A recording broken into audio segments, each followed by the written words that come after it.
I'll get a photo as well. Okay, so it's never been really logged. Go on. It hasn't been logged, but selective logging has taken place there at various locations.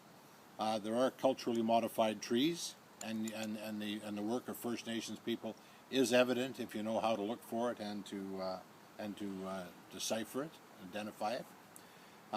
But generally speaking, the island is a natural laboratory that hasn't been greatly disturbed. Now, you can say coal mining and sandstone quarrying and Japanese salteries and all those things have taken their toll, and certain places the fields have been mowed and the rest of it. But a large part of the island is about as natural area as you'll find. And of course, because of the Esquimalt and Nanaimo land grant, not very much of the really dry Douglas fir forests on the east side of Vancouver Island are preserved in public areas. It's very, very underrepresented in the overall scheme of things.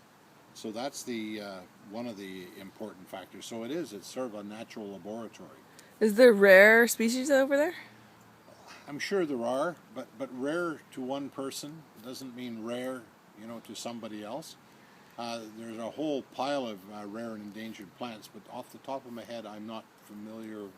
There's a lot of unusual plants there that you don't see every day, and if you know where to look for them, you can find them there more readily than you can in Nanaimo, because Nanaimo's been all built over. So you've got a natural environment there that is not quite pristine, but it's about as good as you're going to get along the east side of Vancouver Island. So though there was all those other industries, logging was never really much of an industry over there? No, they took out small timber primarily, or they selected certain trees, like cedar trees, for example, which had a lot of really nice, clean, clear wood in them. They may have been taken out. But the island wasn't logged in a desecrated sense, clear cut.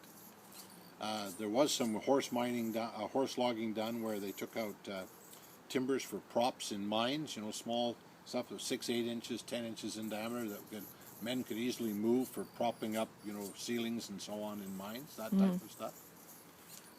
But it wasn't mined in a wholesale fashion.